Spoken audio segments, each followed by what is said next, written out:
welcome to the Malaika Writes channel. My name is Malaika Writes, and today we are going to talk a little bit about the Rings of Power trailer that came out not too long ago. I saw it this evening. I said, let me come on and talk about it because for the fans of this channel, the Rings of Power is a topic that we have touched on multiple times before. I've done a live stream on The Rings of Power, the first season, and I've also done live streams just going over some of the episodes and some of the things that went wrong. Unlike what seems to be the majority of people who have watched The Rings of Power, I don't completely hate it. And I do think that there were little nuggets of things that were good about the series. Overall, did I love the series? No. I don't think any fan of Tolkien would have really loved the series, but I didn't completely hate it because there were some good elements of the Rings of Power series. Not overwhelmingly good, but good enough to be praised. So I just wanted to come on and talk about the trailer, this teaser trailer. So it wasn't a full trailer, it was a teaser trailer that was dropped. And overall impressions of the trailer, it was intriguing because there were nuggets that I could recognize from the book. I could see that we were at least going for the Anatar storyline. So yeah, I could see that at least we're going for the Anita storyline, which is a good thing. I could also see that we were going to get a little bit more about the Nazgul because I could see some of the I could see the ring wraiths, like the premonition of them. The reason why is because in one of the shots in the teaser trailer, we see something that looks like a Barrowite, and the Barrowites are very linked to the Witch King of Angmar, who is one of the Nazgul. So in that way, I was like, okay, are we getting men sliding into the under the power of Sauron this early? It feels a little bit early to get that, but we know that the show compresses time a lot, and whether it does that successfully or not sort of remains to be seen. So hi guys, hello, hello, hello. Hi, hello, hello, hello. Someone says I look like Scissor. Thank you, because she's very cute, so I'll take it. Hi everybody. So like I was saying, the Rings of Power. Someone asks, Drake or Kendrick? Obviously Kendrick. I mean, obviously Kendrick. Thank you. Wow, there's a lot of people. So just carrying on with the Rings of Power, which is the. Someone keeps asking if I'm married, guys. No, I'm married to the Lord. Thank you. So like I was saying, with the Rings of Power, season 2's teaser trailer dropped, and I think it was very interesting. I think the purpose of a trailer is to pique your interest. It's to kind of see whether it's to sort of make people want to watch the show. Do I really, really want to watch The Rings of Power season 2? Like if I didn't have to talk about it for my channel, would I really, really want to watch The Rings of Power season 2? Probably not. Just because of the sort of disappointment that season 1 left. Reason being, the storyline was the main issue with season 1. The storyline was kind of what made season 1 difficult to watch. The visuals were beautiful. I don't think anyone could overly criticize the visuals of season one, but the storyline is what holds everything. And so I think the reason why season one was not so strong and didn't have the impact that Amazon anticipated was because of the storyline and just how much it deviated from the books and how much it sort of just butchered its existing storyline. We've already covered Galadriel. We covered sort of how her character was butchered and how even the new established character that they'd given to Galadriel didn't really work because it didn't make her likable and it wasn't something that the fans could get behind. But I do think that season two's trailer had some nuggets that I think if they are able to sort of leave season one behind and move on with season two with better storytelling, I think they could pick up.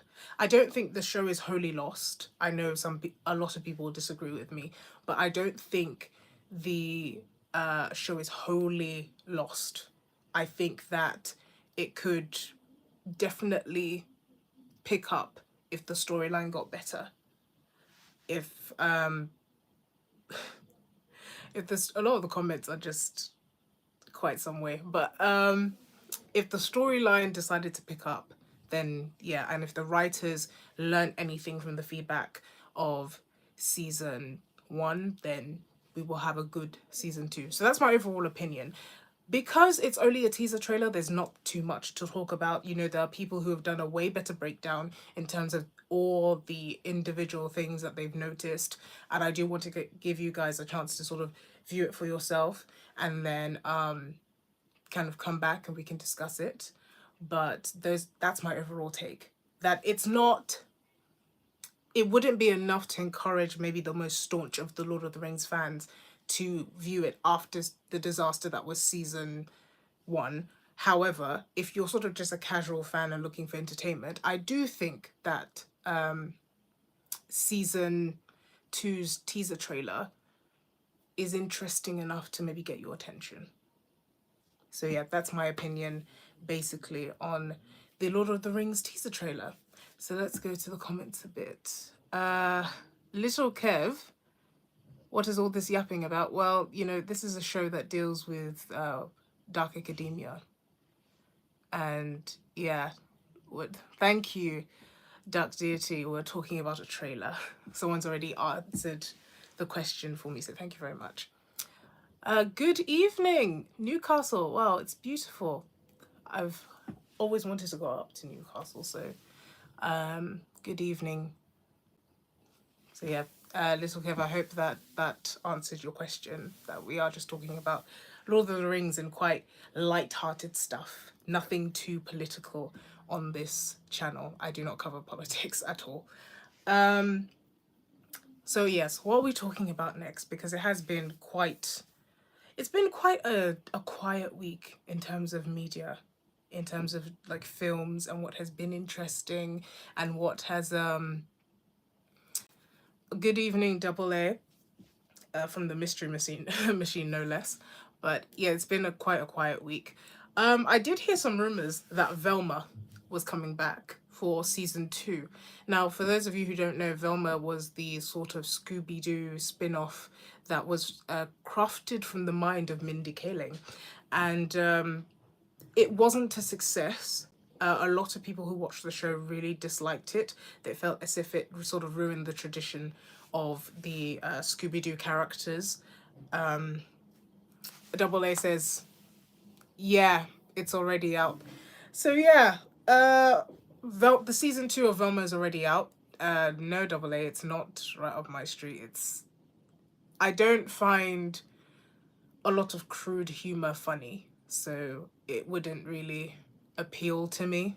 I know that some people might find that hilarious, maybe fans of Big Mouth, for example, but no, that's not really up my alley. I didn't find Big Mouth funny. I don't think I even managed to get through one episode, so yeah. But apart from that, I haven't really heard anything too interesting when it comes to media and when it comes to other just stuff like that. I haven't really heard anything that was really interesting. I mean, the drop of the teaser trailer, it didn't garner a lot of viewership from what I could see. When I watched the trailer, it only had like maybe 412,000 views, which is a lot, but for Amazon Prime's own channel, it didn't seem to have as many views, but that was the last time I checked, so it could definitely have gone up. So yeah, like Velma Shambles, I've already spoken about that show. I think it tried to be meta, and I think it's a good example of trying to sort of put a modern spin on things that didn't need to have modernity introduced to them. Because with the introduction of Mystery Inc., which is a spin-off of the Scooby-Doo series, we already had the sort of modern take on Scooby-Doo. So there didn't really need to be a modern take on Scooby-Doo. And I think Mindy Kaling really wanted to she wanted to adultify Scooby-Doo, and she wanted to put her own spin on it by, you know, making Velma a brown person and exploring Velma's sexuality, perhaps, you know, giving some sort of representation in that sort of edgy cartoon, yeah, just in that space. But I don't think the message got across because the storyline wasn't great. The characters were downright dislikable, and there was nothing to identify with. I think she tried to make it seem like she was trying to emulate the success of BoJack Horseman, which is another sort of adult cartoon, very gritty, very dirty-minded, and very inappropriate. But it didn't work. Whereas BoJack Horseman worked because the other characters on the show were, on the whole, likable, and we could see some sort of transformation going along. The humor didn't feel cheap. Please review tomorrow's teachings on YouTube.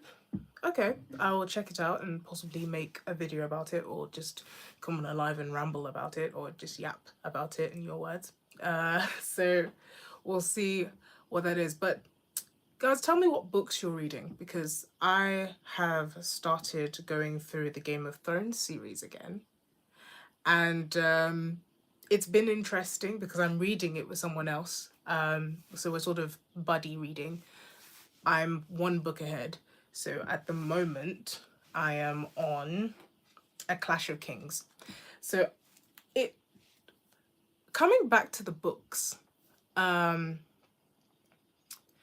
very interesting because it made me realize how much season 8 was a disaster in terms of the Game of Thrones. It made me realize just how much the writing petered off the edge when it came to the Game of Thrones series. And in the wake of House of Dragon coming back for season 2, I do think it's a timely discussion about some of the themes that we see in Game of Thrones and some of the writing lessons that I've personally picked out when it comes to Game of Thrones. Lil Kev says I'm reading a lot of philosophy and theology right now. Okay, so what theology books specifically? I know that I'm personally a fan of Dag Heward-Mills and John MacArthur and Paul Washer, Vodi Buckham. Those are like my personal favorites. Obviously, C.S. Lewis is in there, but he's one of the older ones. You've got Charles Sturgeon, it's a famous one. Ben Stewart is also a good person to read his works. Yes, I am a believer. So I think anyone who's watched my channel for maybe more than a minute would know how much I talk about Jesus, or just slide him in there.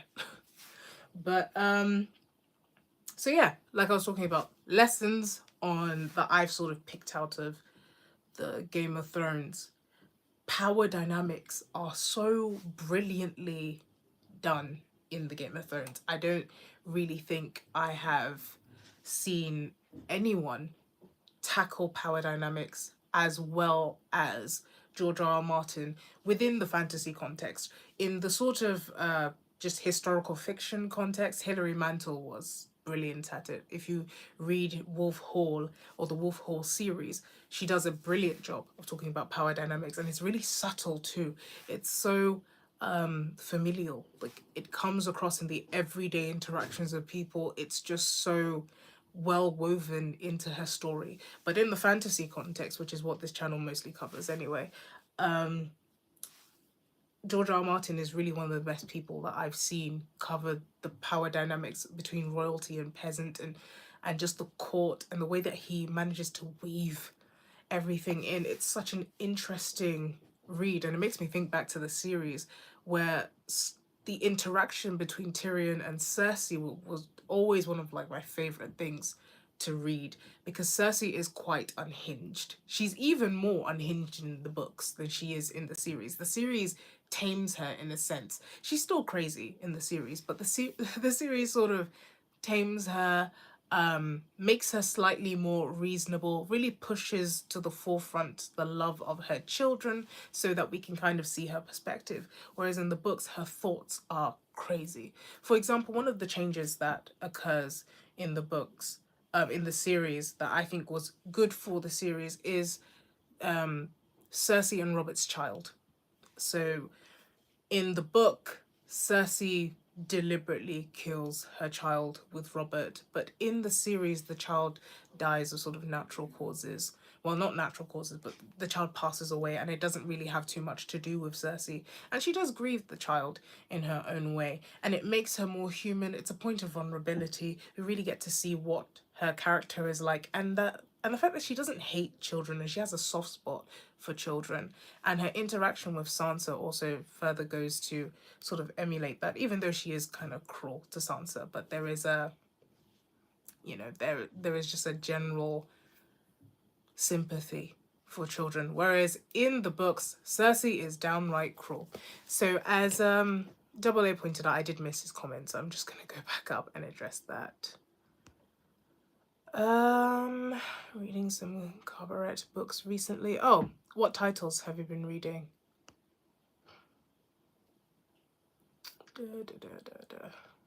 So Little Kev says, I read some academic theology, so books on denominations and early church fathers, etc.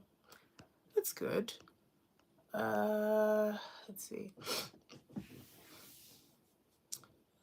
The French Revolution book is a masterpiece, even funnier when his draft was burnt by his friend's maid. So he had to rewrite the whole encyclopedia from the heart. Oh, okay, I'll take note of that. And this is Isengard's comment. I'll take note of it and read that, because I haven't heard of that interaction between Charles Dickens and Thomas Carlyle. One of my favorite literary characters is Willy Wonka. Do you agree? In the list of characters that I am sort of entertained by, I don't think Willy Wonka has ever come up once in my thoughts. But then again, I am just one person on the face of the globe. He's not, he may be in the thoughts of many other people. You, for example, Double A. So it's, okay, I've been told to block this WinRap memes person. Let's see if I can do that, or even at this point. Let's see.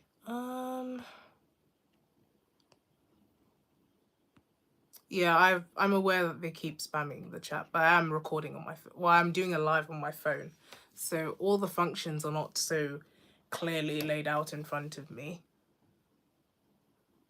Let's see. Oh, here's a little option. I'll start a poll. Let's see. Let's see what you guys are thinking. It's a bit unconventional, but...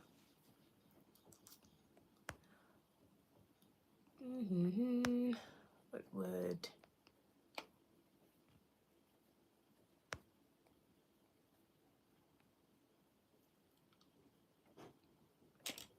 Actually, we'll leave the poll option. Okay, I'll tap on his name. Thanks, guys, for Okay, there we go. So, John Stuart Mill, not Charles Dickens. Okay, thank you for the correction, Isengard. But anyway, what would you guys like me to talk about? Because I had a list of topics, but I always like to just sort of refer back to you. I could rant on about what I've learned from the Game of Thrones, but you guys may not necessarily be of that frame of mind. So just let me know what you would like to talk about. Where's the list? Game of Thrones is the first one on the list. I did want to just run through some of the things I learned because some of the people on this channel are writers, and I always find it helpful to sort of just give little tidbits that I've picked up. For example, I was reading a book called Juicy Writing. It was one of the first writing manuals I'd ever read, and it was sort of what kick-started me on my writing journey. And it was interesting to say the least because I'd never really considered writing as a proper career. You know, in the same way that doctors have a sort of career laid out for them. You go to uni, you train for a certain amount of time. So by training, I mean you study, and then there's placement, and you have work experience off that sort of you can use your work experience as placement, or you can do placement and then work experience, which is not found for you by your university, and then you sort of just get into the job. There is a clear cut route, but for writing, I didn't really see that. Being an author didn't seem to have such of a, you know, a route to it. There was no, okay, go to uni, do a creative writing course, and then at the end of it, there's a job. That wasn't really the thinking, and it wasn't advertised in that sense. But reading Juicy Writing really laid out what it would be like to be a writer. And one of the things I picked out from it was just sort of the simple joys of putting pen to paper. I think sometimes when we begin a project, there is that mentality of the editor. Whereas a first draft, you really do need to get everything out there. So it's tips like that that I like to share with my audience, because a lot of you either write something, or you write for forums, or you write fiction, or you're working on your own thing.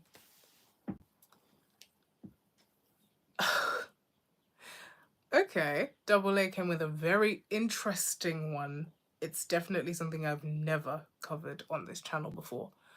I'd like to hear you talk about why you think raunchy books are looked down on. Um, there are many reasons for that. I think the one that comes to mind immediately is, no, I'd like to tackle it Double A, so it's not a problem. But I think one of the reasons that comes to mind immediately for why a certain caliber of books are not are looked down upon is because, first of all, social politeness. There is there's a sort of sensibility that runs through most industries, which means that certain topics are frowned upon because of just society. Certain things are viewed as private, or certain things are viewed as not necessarily as fit for the public. The second reason is the ability to sell.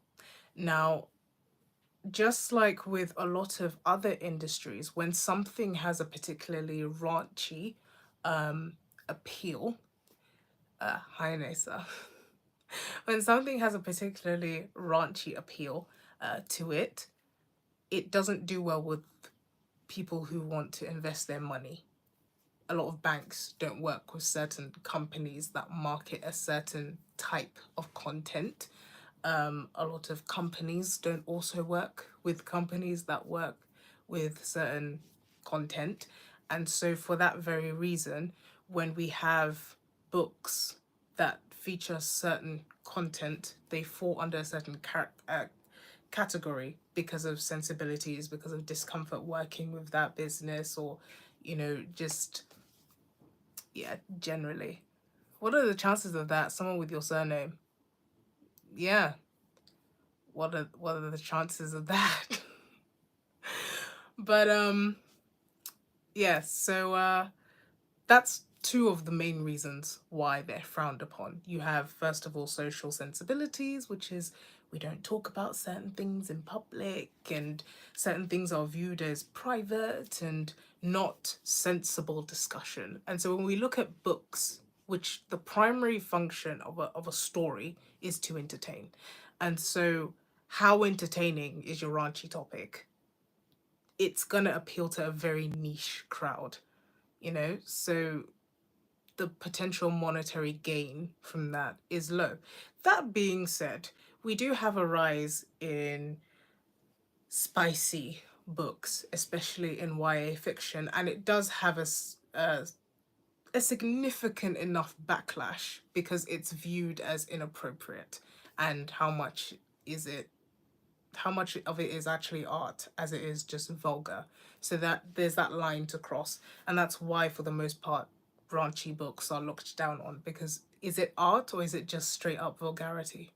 It's like looking at BoJack Horseman, for example, which is very vulgar, versus Velma. Velma is vulgar without storyline, so it's looked down upon because not only is it vulgar, but it doesn't have anything of substance to say.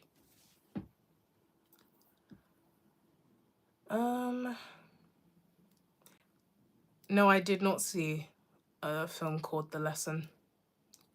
Do all great writers steal from others? No, I would say on the whole, no. Reason being, because I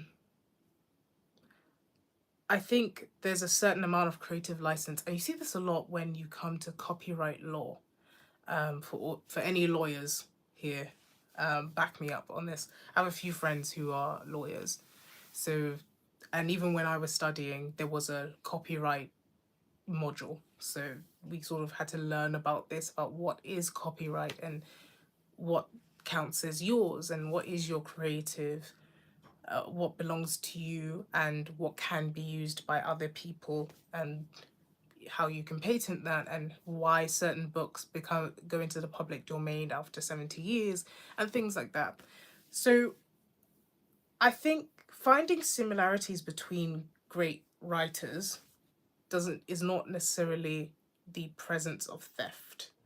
And because humans are humans, we share similar experiences. So someone may write about something and another great writer may write about that thing. It doesn't mean they stole each other's ideas or they even interacted with each other in any way. It's just that humans will have similarities in their experience.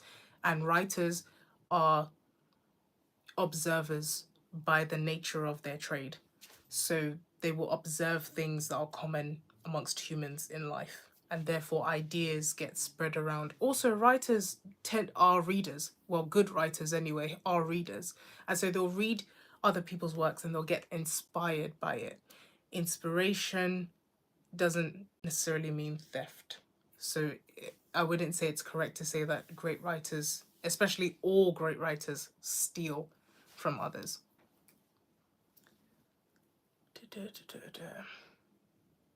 I find Anglo-Saxon and medieval writing fascinating, and the fact they were beautifully written and made without technology to speak of. Yeah, I do think it's a testament to the nature of humans that we're able to produce great things no matter the age. I also think there is, and I've spoken about this in previous videos, but there is a negative perception of the past. We tend to think that that a lot of people in the past were stupid, that they were dull. We have this mentality that we are somehow superior to our ancestors, when that's not really the case. When we look at historical artifacts, we're able to see that people were relatively the same throughout history. We had the same sort of issues. In a sense, we've dealt with things in ingenuitive ways. We've also been stupid in similar ways. And so we've felt emotions in the same way. We've developed in the same way. And our access to technology has changed as new discoveries have come along, but our personalities and our way of doing things in day-to-day life has relatively stayed the same. Are you wishing to become a fiction writer? Yes, I am. That's an easy question to answer. Are you a university student? Yes, at the moment I'm a university student. I'll be going into third year. So what does the following quote really mean? Fair is foul and foul is fair? I don't know.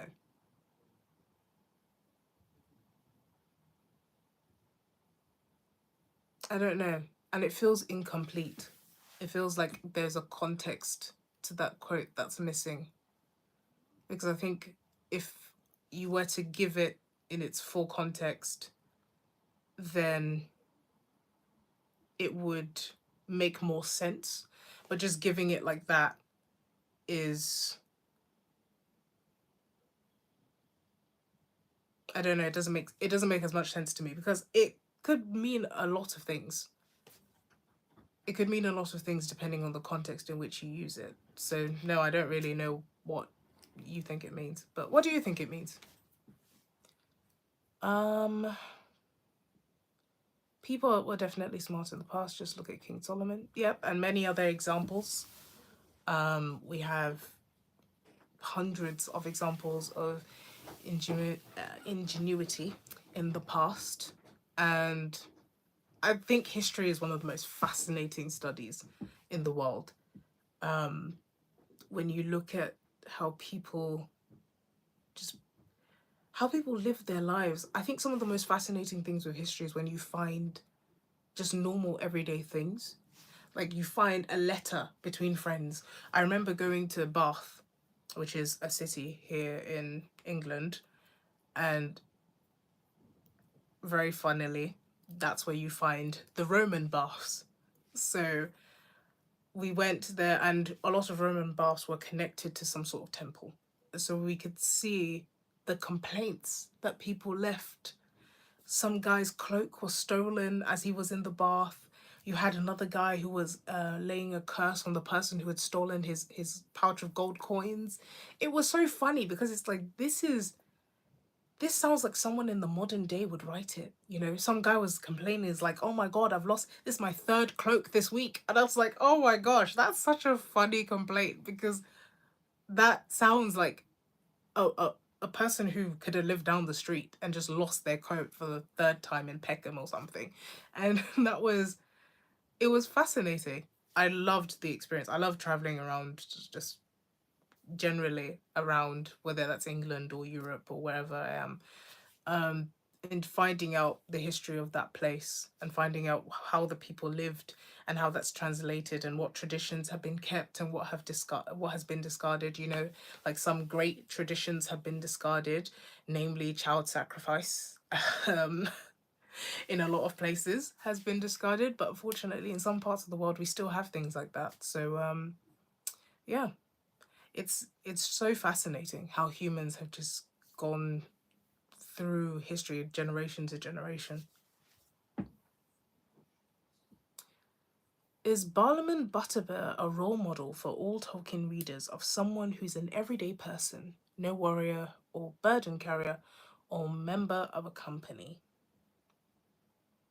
I think Barlaman Butterbeer is an example of an everyday person, but not a role model.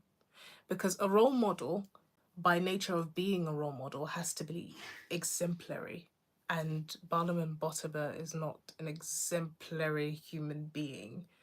I don't think his flaw of forgetfulness is something that we would class as exemplary. But but yeah, I definitely think he's an example of what the everyday person is like. And in his small way, he helps. In his small way, he proves himself to be a good person by the help that he gives Frodo. But I wouldn't say he's a role model because he's not exemplary. And to be a role model, you have to be exemplary. So you're saying humans can only obtain role models from fiction? No, I don't think so. I think people can obtain role models from anywhere. I think the best place to obtain role models are from reality, like real life, as in someone who's probably also going to share a similar context to you. Um, Frodo Baggins is not going to share a similar context to you. So I think the best place for people to find their role models is in reality. You can find them from fiction, but you know, is it I'm not saying it's a bad thing, but it would be best for your life if you found a role model in real life, because you are living in real life and that person is more likely to have overcome things that you will experience in real life or may experience in real life, because not everybody will experience every single experience that there is to experience in real life. That was a wordy sentence. Christ is the best role model. I personally agree, because that is my ethos. What denomination are you? I'm personally Pentecostal. Um, I wouldn't classify myself as non-denominational. I think closest will probably be evangelical. But that means something very different here in the UK than to America. I think in America, evangelical is kind of just like it's more of a thing. Whereas in the UK, you're kind of just Christian. Like you're either Church of England, Catholic, or Protestant. So you just kind of fall into Protestant. So I think if I had to be specific for maybe a global audience, evangelical, but I think just Protestant generally for the UK. Lil Kev in the UK too. Yep. A lot of people who maybe attend churches that cater to maybe a certain demographic might use Pentecostal. I've only heard Pentecostal being used in sort of an African context, because yes, a lot of Africans do tend to be Pentecostal. But yeah, I would just say Protestant, because um, I listen. My main pastor might be categorized as charismatic slash evangelical. So I guess that would be a mixture, which if you combine the two, aren't you just Pentecostal? But when you get into that stuff, is like there's a lot, because denominations denominations are just a touchy subject for a lot of people, because there tend to be some fights between all of them, and I'm just like, if we're fighting over an exegesis matter, it's irrelevant, because it's exegesis outside of the gospel. My family and I are from India, so that's why we're Pentecostals. Oh, well, that's interesting. Yeah, I do know that there is a section of India that is Christian because of Portuguese influence. Correct me if I'm wrong. But yeah. Let's see.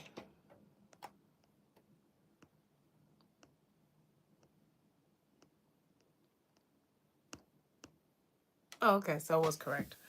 Um, so yeah, that's answered a lot of the questions. Um, you do know your church history, don't you?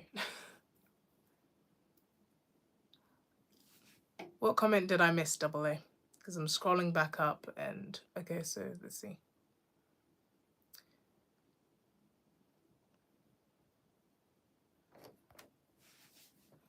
If that's the case, then why the need for strong female characters in fiction?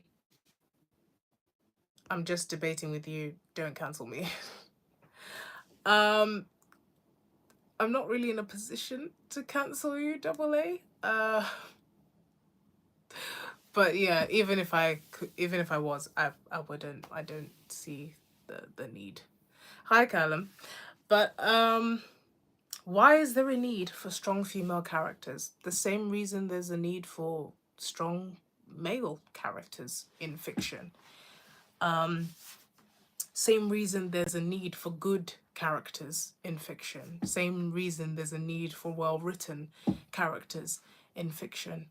When we say strong female characters, in the true sense of the statement, it's because there have been a lot of weak, badly written female characters in fiction. And so the prevalence of strong female characters in fiction is sort of a pushback against that. However, the degree to which the attempt has been successful varies. There are some well done, strong female characters and some badly written, strong female characters. So it's all about how good the attempt is. But there is definitely a need for them because there is a need for well written characters. It's not necessarily that we need strong female characters. Like, it's not necessarily the case that we need strong female characters to be role models for people, because it's not only in fiction that we get role models. However, let's not deny that media is one of the strongest ways of putting out messages. And so that's why we need it, because if a message is prevalent, people tend to believe it. People take all sorts from movies and all sorts from fiction and believe it as if it's truth. And so there needs to be a counteracting message in order to present that. Movies have a lot of marketing, they have a lot of messaging going through them. And so people take in that messaging and it can influence them. That's why we have these characters. Now, obviously, we don't just take things in without questioning it. So that's why we can even point out that that's a bad attempt or this is a good attempt. So yeah, there is a need for it, just the same way there's a need for well written characters. Because at the end of the day, like I've said many times, the primary function of a story is to literally entertain. Now, a badly written character is not entertaining. And so, if we have badly written female characters, even if all the male characters are good, it's not a story that's reached its highest potential because some of the characters are weak. So, for that reason, we need strong female characters in the true sense of the word. That we need characters with depth. The reason why we're seeing a lot of badly written female characters is not because people are just writing a particular type of character that is annoying. Writing as a whole in the movie industry is suffering. It's not just this particular subsection. It's that writing as a whole is suffering because we've seen good examples. Dune is a good example of that, where a character plays their role and does not overstep into overbearing. We've seen it um, in Alien versus Predator. We've seen it in other examples where characters are strong female characters, but they're not overbearing. They serve their purpose and they're well written. So it's not, yeah, so it's needed for the same reason why we need good male characters.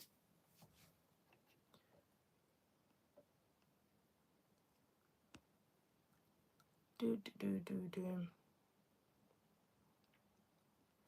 I didn't say that we should avoid fiction. I said that it is better to get your role models from reality, but you can get your role models from fiction. And to some extent, you do get your role models from fiction because fiction plays a part in people's development. Like when you're a child, they don't read you autobiographies, or very few parents do that. They read you stories that are designed for children, and most of that is fiction. So it plays a part in your development. Um, and so I don't think, I think it's better to get your role models from real life. However, real life is complex. And sometimes we find out that our heroes in real life have flaws because they're humans. And they have flaws that maybe are too hard to bear, or their lives are not as simplistic as we would wish, or they do not embody the ideals that we need as well as a fictional character would, because humans are very flawed, whereas a fictional character is not as flawed as a human being. So Aragorn, for example, is not perfect, but he's a lot more perfect than than not even most, than every human man. Like, Ar- Arwen is something no human woman is ever going to achieve. Aragorn is something no human man is ever going to achieve because he represents an ideal, you know? No 86-year-old man is swinging a sword, running for multiple days down a plane and defeating several orcs. Orcs don't exist. At 87, you're not running anywhere. And Arwen is an elf, so no human woman is achieving that. So it would be helpful for you to find role models in real life. However, fiction exists because no human is going to ever be able to fully represent the ideals in real life. So it works hand in hand. So it's not to avoid fiction, it's more so just to have a grounded sense of reality. And what happens a lot of time is that people get lost in fiction and forget that there's actually a real world out there that requires their attention. And that's the danger of fiction, is that you become complacent in your own life. Rather than tackling it, you hide behind the escapism of fiction. And so you never live, and you end up becoming resentful because you're not living. So that's the danger, and that's why I say it's better to get your role models from real life as opposed to fiction, but not discard fiction or avoid fiction.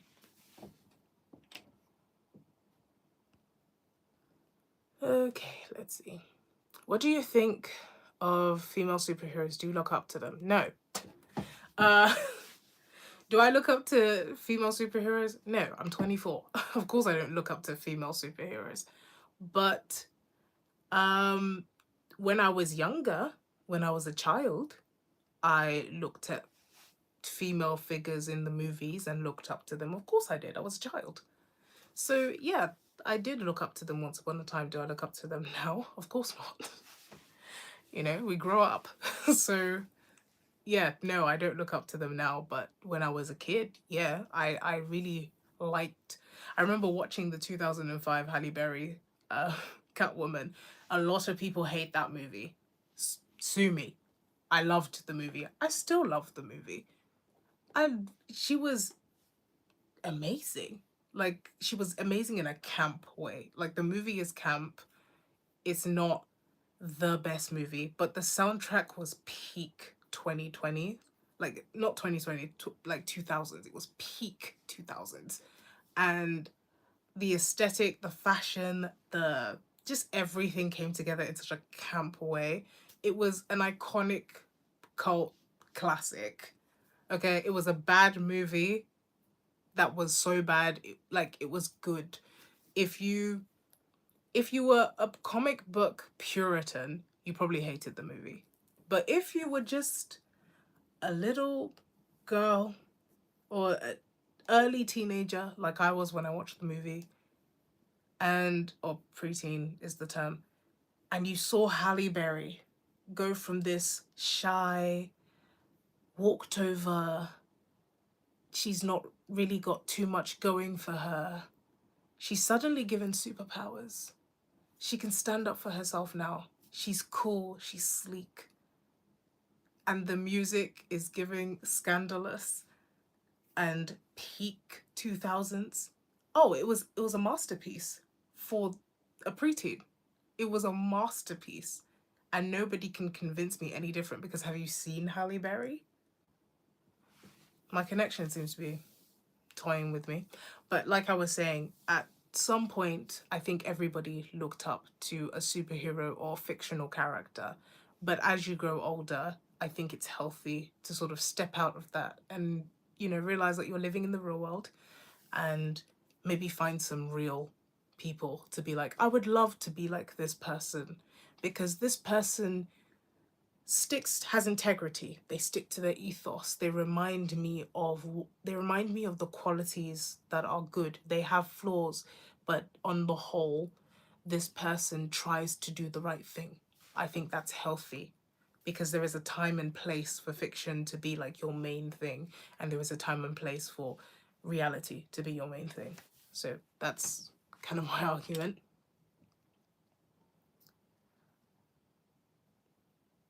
Why do you think strong female characters a lot of the time annoy moviegoers? Okay. First reason, they are not written well. That's the first reason, because I think a lot of the time, the character is given, and As a as a Black woman, I see this very clearly because this is the treatment that Black characters or ethnic minority characters get a lot of the time. Our characters are not given any character development, so they're just very annoying because they're not realistic in any sense. And I use realistic to mean there's no growth, there's no development. The characters are stagnant. She's strong, she's powerful, she's outspoken, she's just amazing. And that's how she is throughout the entire movie. None of the events change her. She remains strong, powerful, outspoken, sure of herself from point A to point Z. So there's nothing to root for. There's no character development to enjoy. There's nothing to desire for her life. There's nothing that makes you wonder about her safety. There's nothing that really makes you concerned for her. She's just this person that, and on the whole, she's not likable because she sort of comes off as superior to you, as if she's looking down at you. There's often a condescending message along with her. That's the first reason. Second reason is, and I'm just going to call it out, blatant misogyny. Some people don't even give the character a chance. There are people that took one look at Chani having any sort of disagreement with Paul Atreides and were like, oh, another one, get her out of here. We're sick and tired of these woke message. And it's like, she didn't even speak.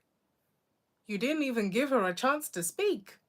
So that's the second reason, because as much as I would like to say, no, it's only the character, and I give people a lot of grace, most of the time, it is the character. The character is annoying, the character is badly written, and the character has no development. So there's nothing really of substance there. It feels cheap.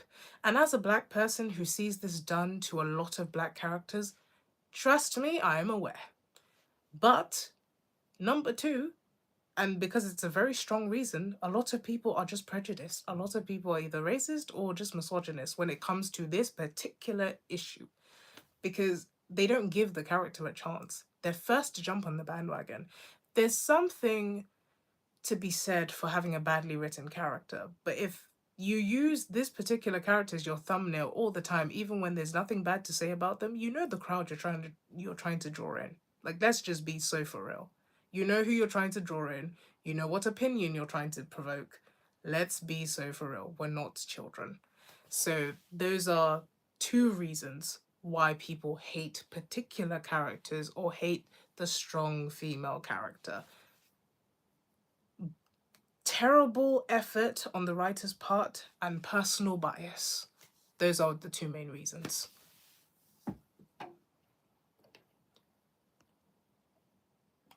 So yeah, like Callum says, there's no character growth.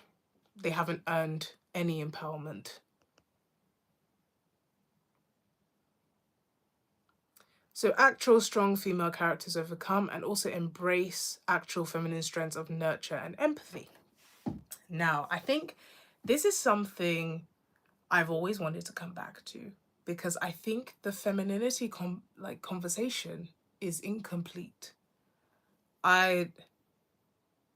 It's not that I don't still believe in what I have said before anyone gets excited, but I do think that there is a discussion that needs to be had about how femininity in real life plays out.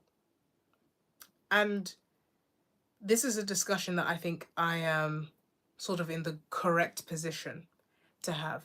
When it comes to masculinity in the real world, there's a reason why I haven't really spoken about it, and I've only spoken about it in a fictional context, because fiction can be studied.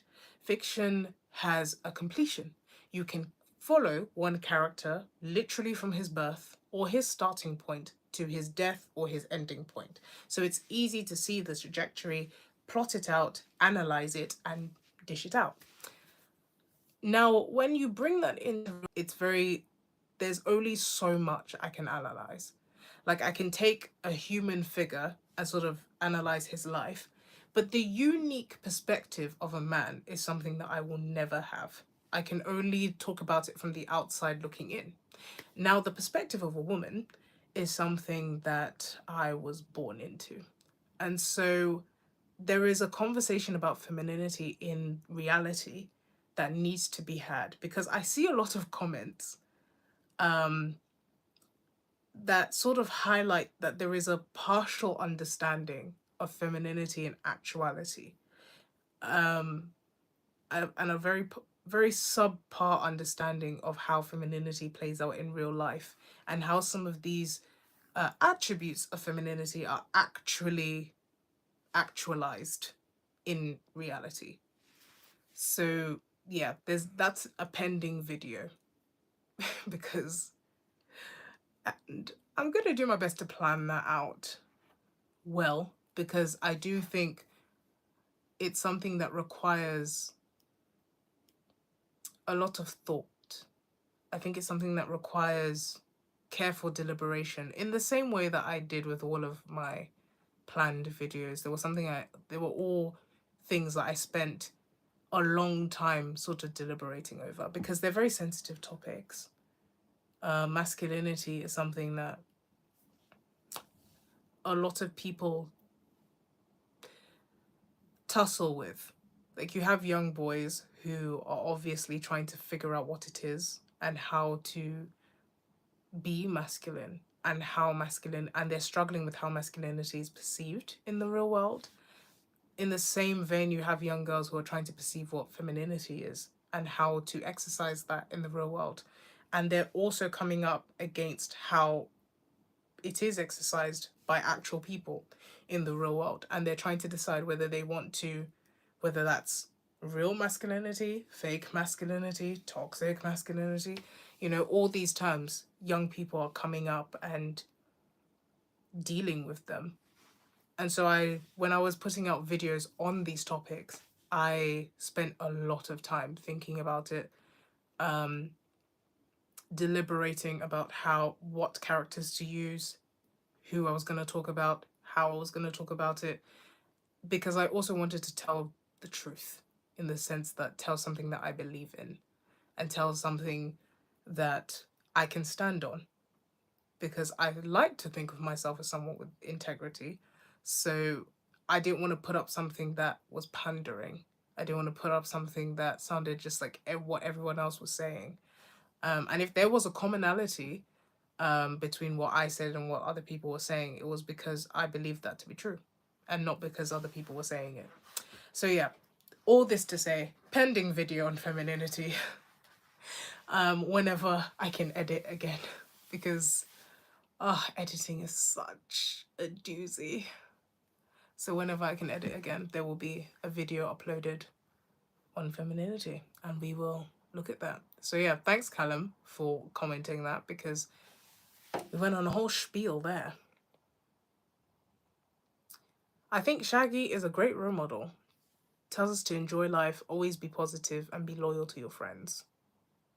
And to eat a lot. Um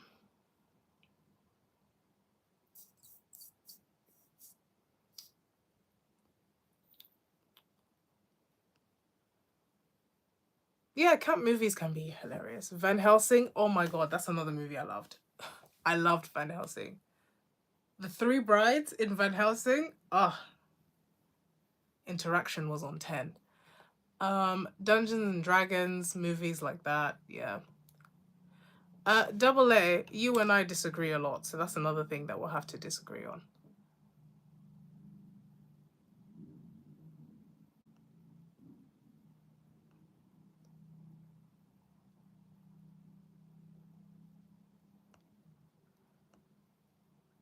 Okay, so we've started talking about Kung Fu Panda. Kung Fu Panda, also Po, is actually a great role model for kids. All we have to do is believe in ourselves, no matter our weight or height, and we can achieve anything. Yeah, for children, Po is an exciting, and yeah, he's a reliable superhero. Well, hero, kung fu hero. He's a reliable hero. He's nice despite what happens to him, so he retains his innate goodness. And I say innate goodness with a pinch of salt because no one is innately good. So, you know, he retains his kindness, would be a better thing to say, despite what happens to him, you know. And I think that's a good message for children to have.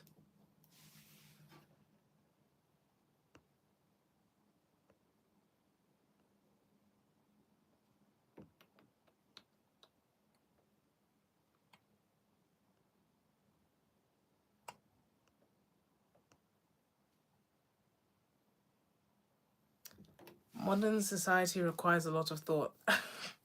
I think all societies have required thought.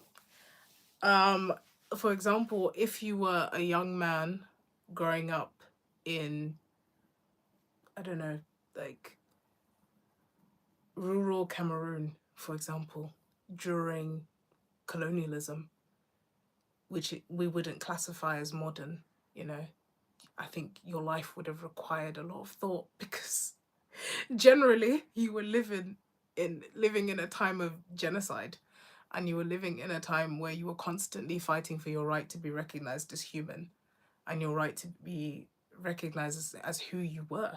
So all times have required a great amount of thought. But I agree with you in the sense that because we live in this time, we are required to think about it because it's our time. No one else is going to think about it for us. No one else is going to solve its problems for us.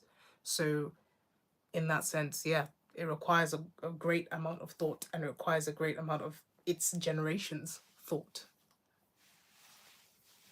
I'm glad that you guys are not scared of sensitive topics. So, okay, Callum has got a few questions. If fiction isn't the top priority, why do you endorse it? Okay. I apologize for the audio listeners. That clap was a bit near the camera. So, why do I endorse fiction? I endorse fiction because I think that escapism is good. I think that in small doses, escapism can be a useful thing. It can be a break from the real world. Because when you work, when you live life and have responsibilities, it becomes overwhelming at certain points. Life is not so straightforward. You know, things happen, circumstances happen, heartbreak, really good times, really bad times, tragedy, comedic times. It all happens and it becomes very overwhelming. You need a break. You need a little bit of detachment time. You need time to step back from the reality that you're living into something that you can enjoy. Some people don't read, some people have other hobbies. Like, for example, one of my hobbies is archery. You know, shooting a bow after, you know, maybe at the weekend you've just come back and you're just like, okay, I really just want to practice archery. It's time outside of the house. It's time outside of the responsibilities that I have. It's time away from everything. You know, reading is another time for me. It's time where, okay, I can interact with a different world. But where I sort of, and this is my mentality, everything is good in moderation. And when I say everything is good in moderation, I mean, you know, good things. Good things are good in moderation. Don't start living a debaucherous life and say, oh, Malaika said everything is good in moderation. Don't blame me. No, good things are good in moderation. Reading is a good thing. But if you become a recluse because you like reading, it's not a good thing, you know, and that's the danger of fiction. It's that we begin to view life and people in a fictional sense. We begin to view our, you know, just our reality in a fictional sense, or we begin to withdraw from reality far too often. We run away instead of confronting our problems. It's like the person who, I don't know, you like to hike a lot, and hiking is good. I love hiking. Oh, it's one of like my favorite things. I love hiking. I Not too long ago I went to Slovenia on a hiking trip. You know, so I left the country to literally go hiking. So I love hiking. But if I now hike every single time I have a little bit of stress, it's become a bad thing because it's taking me away from my reality. It's a way to escape my responsibility. And that's where I draw the line. So I endorse fiction. Of course I do. It's a great mode of expression. It's brilliant at sort of giving you some escapism. It feeds the imagination, it leads to innovation. It's such a great thing. Movies have gone leaps and bounds because of fiction. So we've seen so much that we can do. Like, if you look at the Dune movies, for example, like the scale of it is awe-inspiring because of fiction.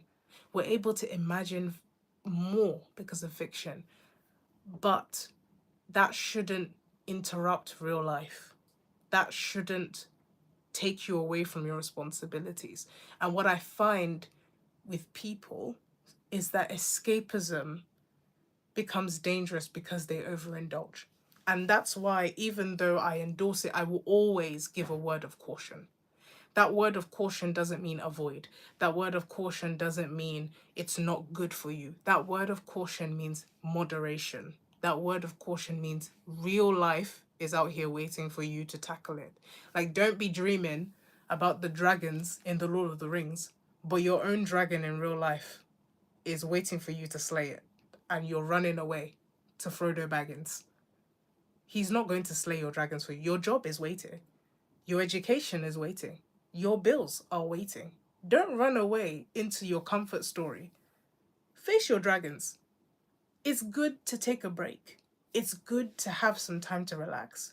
But slay your own dragons. Because a lot of the times I interact with people because of this channel, I've spoken to a lot of people who they're like, oh, I wish I could live in the Lord of the Rings. And I'm like, you would be a normal person in the Lord of the Rings. You would be one of the children trailing behind Aragorn, looking for whether they went into somebody's field. Because even in your own real life, you're not tackling your responsibilities. So what makes you think that in a fictional world you'd be able to tackle any of the responsibilities there? If your own responsibilities here on earth you're not tackling, you don't think that because you're in a story you'll tackle it. Because you've shown you don't have the capabilities. You've shown you don't have the discipline, the integrity, the responsibility. You don't have anything. So that's the danger. And that's why I personally, like every time I speak, guys, it's not that I hate fiction. Oh, I'm one of the biggest advocates of fiction. But I'm also a huge advocate of being grounded. So that's why I sort of sometimes will say one thing and it'll sound like, oh, but I'm saying another thing. No, it's get the message. Love fiction, indulge in fiction, but don't overindulge because your real life requires your attention. Don't play video games until your real life suffers because that's another overindulgence. Don't drink until your real life suffers. Don't eat until your real life suffers. Don't overindulge in your escapism because your real life will suffer. And I'm not here to preach suffering to people. You know, I'm not here to preach suffering to or preach something that will bring suffering to people. So there's always that word of caution.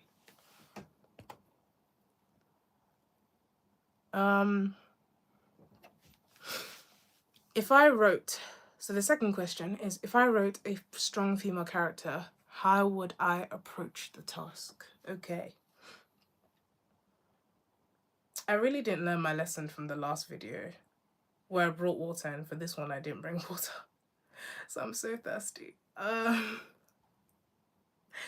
Okay, we'll get through it. We're fine. Let's see. How would I approach the task?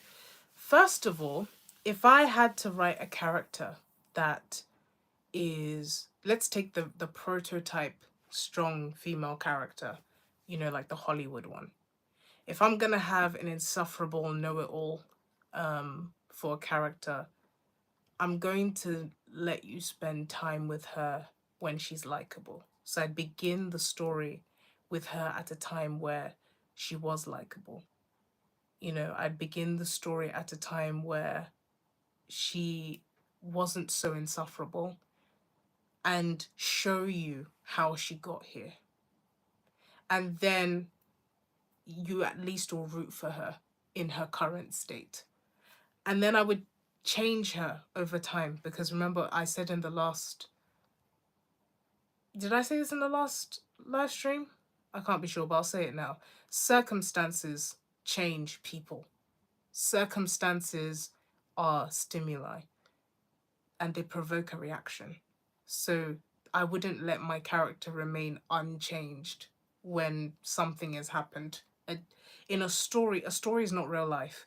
A story is life perfected. So if something occurs in the story, it happens for a reason and it's supposed to provoke something in a character. So I would use circumstances to chip away at parts of her character that need chipping away, and as the story goes on, she becomes refined. I would write her in the same way that Milan was written. Milan had to literally become a man, so she couldn't express her femininity. But she found ways to compensate, you know? Instead of trying to climb the pole with her bare hands, she wrapped a cloth around it and sort of shimmied her way up. That's using your head. In a circumstance, in a situation, the circumstance brought out new things in her, you know. So I would definitely write her in that sense. And also give her some weaknesses. Like, let's be real, your female characters on the whole, unless they're jacked to the gods, she's not going to be as strong as some of the male characters. So maybe she has to use her head a bit more. She has to come up with little things that give her the extra advantage. Maybe she's not a close range fighter. So she's an extensive planner. She maybe stealth is her strength.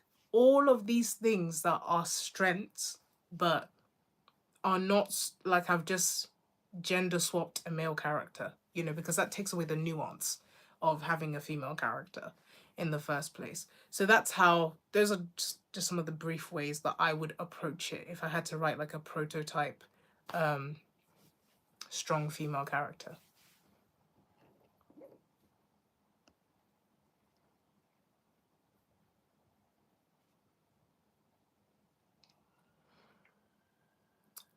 We don't need all these grand literary figures with great arcs as role models. We've got Shaggy and Poe. Well, for you, those can be great role models, but you know, not everybody's going to identify with Shaggy and Poe. So that's why we are great, like we are blessed to have a lot of characters, because not everyone is going to identify with the character that you identify with, and that's perfectly fine. So that's why we need, that's what some people need, the great literary ones, and some people don't. Just like some people don't have fictional characters that they look up to at all, and some people do. So that's the great diversity of life.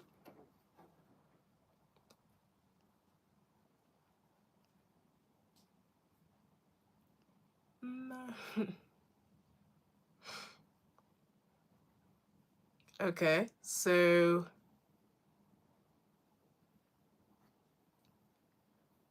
what are some lowbrow characters then?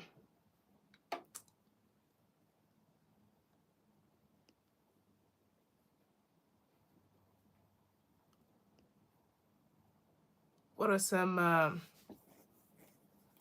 lowbrow characters then, Double A?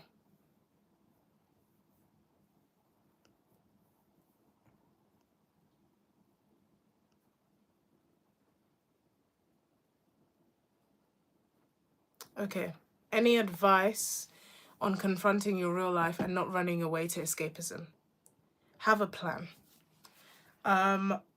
It's easy to become overwhelmed by situations when you don't have a way forward or you don't see a way forward. So the best thing to do when you are confronted with a problem in your real life is to formulate a plan. Now, I can't tell you, okay, first do this and then do this, because every problem is different and your particular circumstance will be different to mine. But have a plan. have a plan of action. Okay, this problem is here. What can I do to solve this problem? What can I do? What is within my power?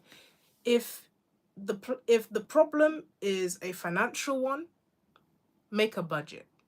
Okay, realistically, what can I spend? What is coming in and what usually comes out?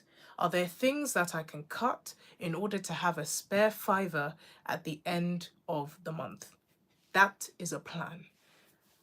So it's not, okay, I'm going to do this and then sit on your laurels. It's, what can I do? The key word being do. Like, what am I going to action in order to make this thing, this problem, be solved?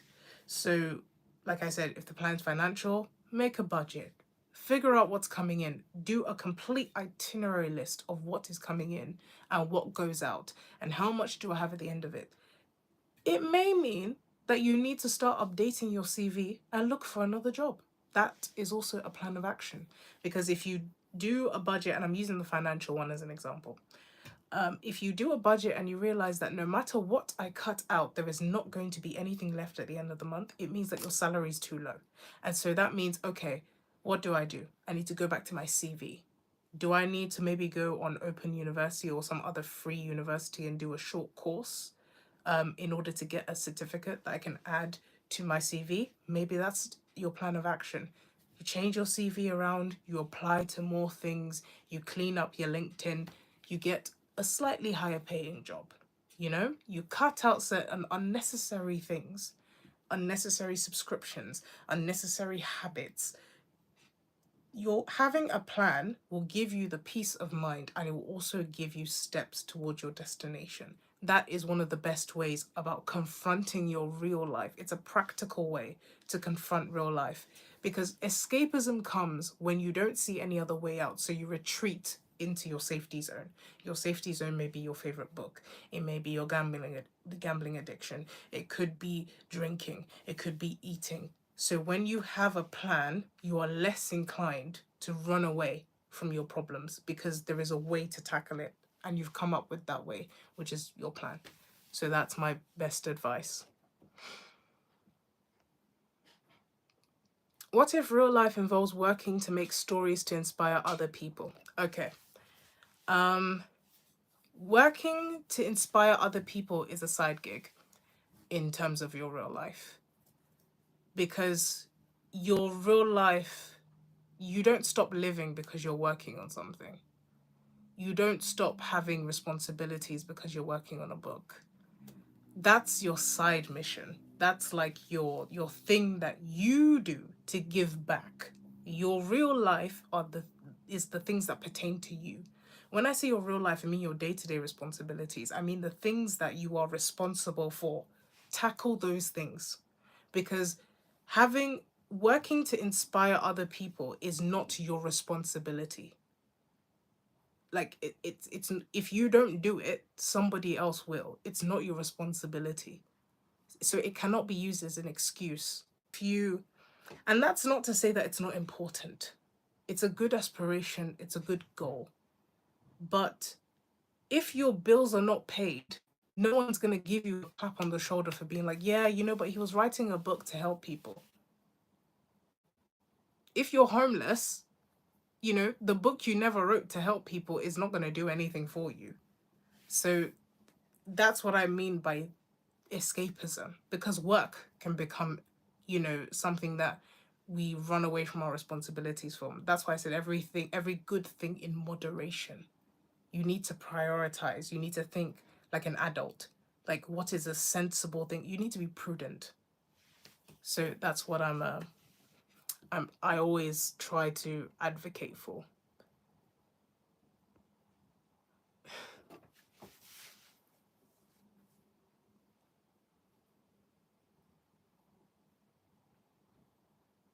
Okay.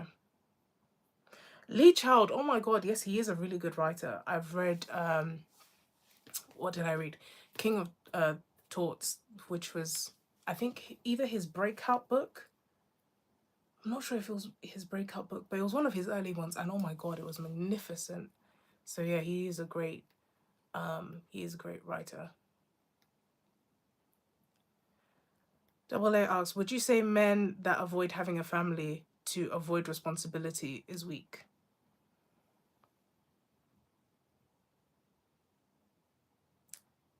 No. Um, because having a family isn't a measure of strength. Having a family is a responsibility. And if you don't think you can handle that responsibility, then no, you're not weak for not taking on something that you can't handle. You're sensible, which is why I use words like sensible, prudent, wise, and not strong or weak, because that's not a helpful thing to anyone. Like, okay, so the alternative is you couldn't handle the responsibility of a family, but you got one anyway because you didn't want to be perceived as weak. So now not only are you an irresponsible person, you've also brought people into the world who need you that you cannot look after. That is not a sensible decision. So no, so, not at all. It's not about weakness or strength. It's about, okay, if you have had a good look at yourself and you say, I cannot take on the responsibility of bringing people in, of marrying somebody and bringing people into this world, it's not weakness. It's being sensible, you know? So make that decision. If you don't think you can make that decision, that's fine. In fact, it's better to admit that that you can't take on that responsibility than to take it on and then flop at it. Because, you know, lack of love and lack of discipline and lack of good, strong parenting is part of the reason why we have so many issues in the world. Like, we really don't need another serial killer. So it's fine. Stay by yourself if you don't think you can take on that responsibility. It is perfectly. In fact, I'm encouraging it, you know? Because a lot of people take on responsibilities they can't handle and then they mess up royally and society has to pay for their mistake. So just generally, if you can't take it on, look, you're strong enough to admit that you're weak, and that's fine.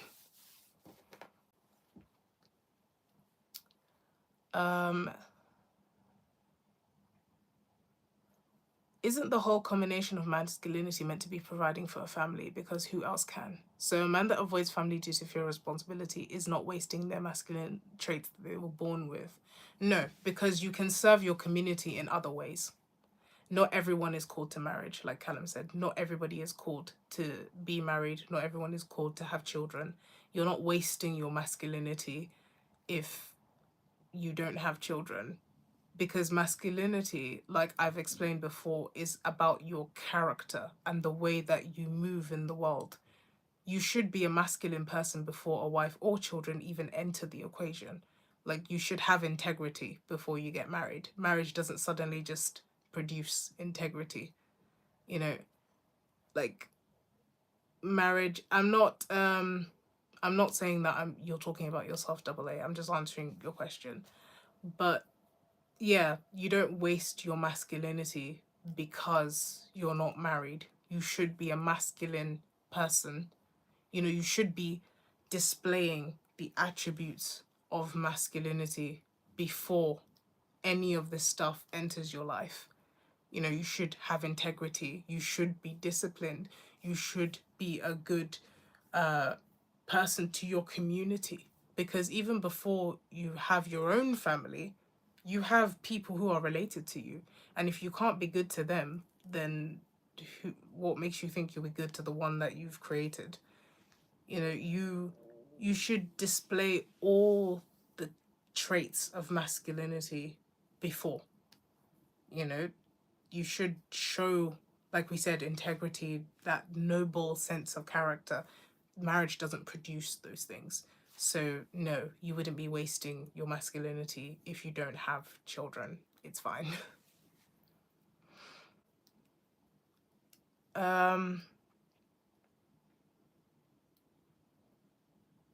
Okay, I'll look up William Marshall. But yeah, like Callum said, I agree. It's kind of, it's important to talk about these things because otherwise people kind of run away with strange ideas. um, And so I, yeah, it's interesting sometimes the questions that you guys ask because it makes me wonder. It's like, what would make you think that you need an external force or an external institution to make you a better person? Especially since we've discussed that internal changes are personal. Internal changes are okay. So double A says, let's look at the flip side. If a woman doesn't have a husband or family, is that a waste of her femininity? No. If a woman decides to remain unmarried, no, it is not a waste of her femininity, because femininity is not dependent on people. Like, a feminine woman is a feminine woman on her own. It doesn't depend on the presence of other people. You know, if you're, and this is a very important point to get. If your characteristics depend on the presence of other people, they're not really your characteristics. They're your eye service to other people, meaning there's something that you put on when other people are around and they're not inherent to you. So it's actually a thing of, it's actually a symptom that you are not who you say you are. If you are only masculine because other people are watching you, then you're not really masculine, because that's not who you are. It's who you're pretending to be for other people. So a feminine person is going to be feminine. A masculine person is going to be masculine, regardless of who they have in their life. Now, we can say that the presence of other people may provoke certain things in you. Like, you're more likely to be nurturing if there is someone or something to be nurtured. But marriage is not the only instance in which nurture comes out. Having a pet is an example of being nurturing. Having family members is an example of being nurturing. And no one stops you from having friends. Like, just because you're not married doesn't mean there's nobody in your life. Like, people have friends, people have loved ones, people have communities that they support. Go around the world for like, people go around the world to do charitable causes, and that brings out certain qualities in them too. So it's not just a family. It's one of the ways, it's one of the effective ways in which people can showcase these things, but it is not the only way, and it is not necessary to showcasing these things, because they should be characteristics that you already have as you go in to enter this institution. Because remember, marriage is an institution.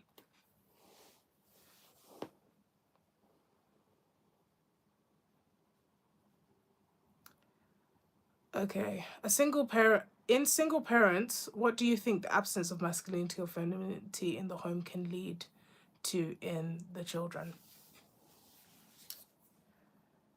Um, right. I think that with the single parent conversation, it's a lot more complicated than the concept of masculinity and femininity. It's a lot more like, it's so much broader than that. Femininity and masculinity is just like a drop in the sea of potential problems that arise from being in a single parent home. And so to attribute it, or to say that, or to just talk about the lack of masculinity and femininity without talking about everything else that comes with that, would not, it would be disingenuous, because it wouldn't be truly looking at what the problem is. In single parent homes, it's not just about having a masculine dad and a feminine mum. It's about having two people who love each other and who love you, care about you, and want to do the best for you and each other, raise you. It's more about the loving environment between mum and dad that nurture a good environment. Now, masculinity and femininity has a place to play in that, because it is important to the dynamic between mom and dad, which is also important to the dynamic that the children witness and see as good. Because children are sponges, whatever they see, they'll replicate. It's not what you say, it's what you do with children. So, where masculinity and femininity play a role is in the dynamic between mom and dad. Now, with single parent homes, what is more detrimental is the absence of a loving parent rather than the dance between masculinity and femininity. Because if you have a relationship where both parents are still there, however, it's toxic, it does, masculinity and femininity becomes the last thing that we talk about. It becomes the abuse in that situation that is toxic. So I think with that conversation, we'll probably leave it till the next live, and talk about a bunch of stuff that affects that before we move on to how masculinity and femininity fits into the equation. And in that video, I'll probably cover again the basics of both concepts, because sometimes we can be operating on different definitions of the concepts, or different understandings rather.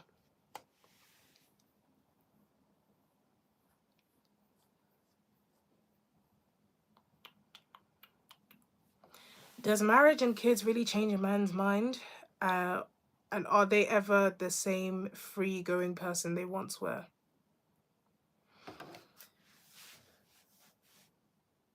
Marriage and children are responsibilities. So the question is, do responsibilities change people? And yes, responsibilities change people. They're supposed to make you better. So when we talk about are they the same free person? No, because you're supposed to be a different person once you assume certain responsibilities. So no, the answer is no.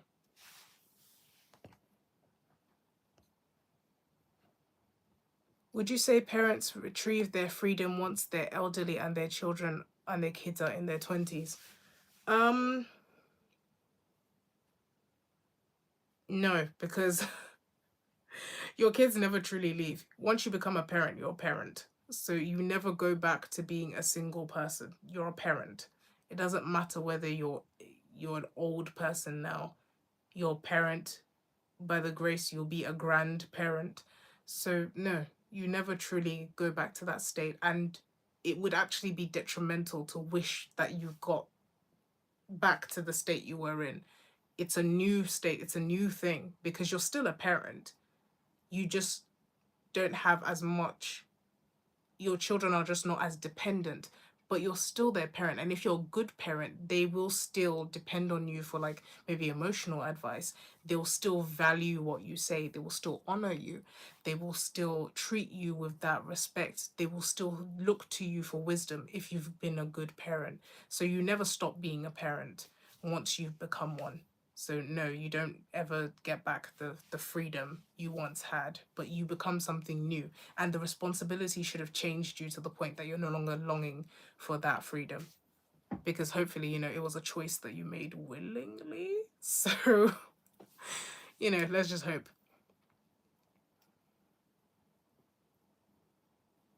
Does the idea of being a parent keep you up at night? No. No. Should it? Like, should it keep me up at night? No. I don't. You know, the Bible says be anxious for nothing. So no, I'm not really, I don't really think of being a parent and stay up at, for something to keep you up at night, that means like you're really, really anxious about it. And even when I was considering whether it was something I would want to do, I don't think it ever kept me up at night. And yeah, I am the eldest child, so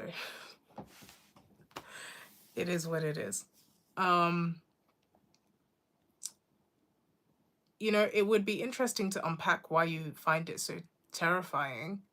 I mean, just if we think about the idea of you being responsible for little people, then okay, I can see where the terror would come from, but I'd obviously want to hear from you.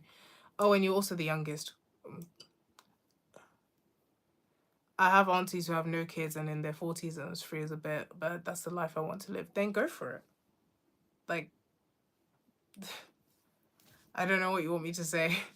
Like, I am never going to I when I say never, I'm never going to convince anyone who doesn't want a family to go and get a family. I think it's such a pointless thing to do. It's like someone has expressed that they don't want to raise people and to care for them and to be responsible for them and to make them a priority. And then I'm like, oh no, go and do exactly what you said you didn't want to do and probably will not do well. To me, it doesn't make sense. It's like, yeah, go for it. Be a single person. There's no shame in it. There is, the Apostle Paul was single, you know, and he even said, I wish you were single like me, but if you're burning, marry. So I don't think, yeah, I don't think there's anything wrong with that. If you don't feel like, oh, you can bear the responsibility of a family, then that's fine.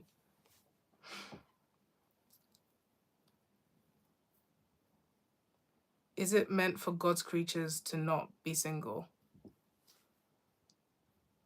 There's no, you don't have to get married. There's nothing in the Bible that says you must be married.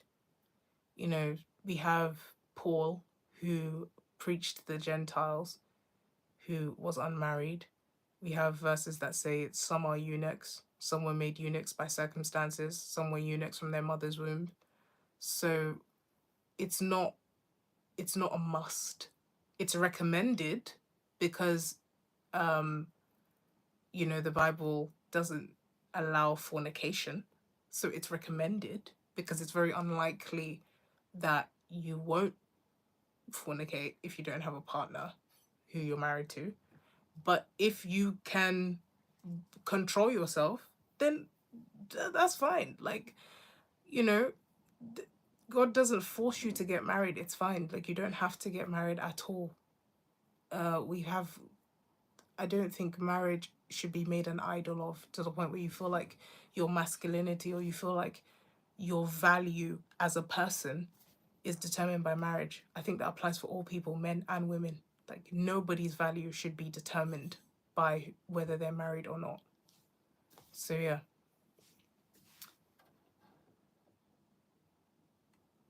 Okay, so let's see what Callum's saying about what you said about how making stories is secondary to living.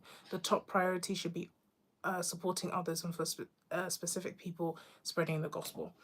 Yeah, I I obviously, like most people on this channel know, I believe in the Bible. I believe that the Bible is true. I believe that God put us on this earth for a specific reason, and that reason being the preaching of the gospel, preaching freedom to the captives. That's the purpose of why he put people on this earth, of why he's, well, not why he put people on this earth, but why he saved people, you know? And so it's really your choice about whether to accept that or not. No one's forcing you, you know?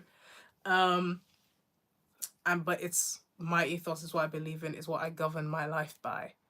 And so when I talk about stories being secondary to living, I mean that your life and your responsibilities come first, because there are seasons for everything. There is a season to reap and there is a season to sow. And so when you have responsibilities, when you have tasks that have been assigned to you, you have to respect that those tasks must be adhered to. And when stories come into play, and where fiction in particular comes into play, it should never make you run away from your responsibilities. I don't think any sensible person is going to be like, no, I should focus on writing this book over paying my bills.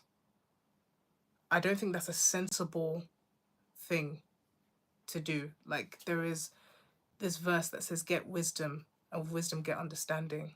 Like, wisdom would be, no, I have to pay my bills and then I can write. What do you mean to test us? Is pathetic fallacy worth discussing? Perhaps in another life. Because this one has gone on for 100 minutes. So perhaps another live, or which would be again, guys, next Monday. So yeah, if to test us you mean like God putting us on this earth, I mean it depends by what you think the test is. Like, what would you think the test is, and what verse would support that thing? Oh, please, no, I have, guys. Your definition of stamina is not my definition of stamina, guys. Talking for 100 minutes? No. So if test of belief,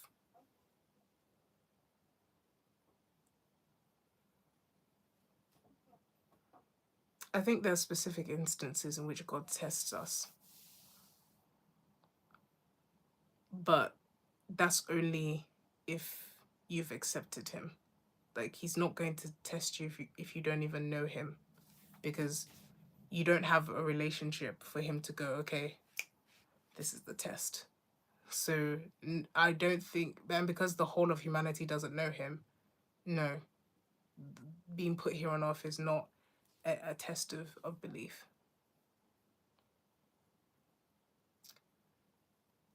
Oh, thanks, Double A.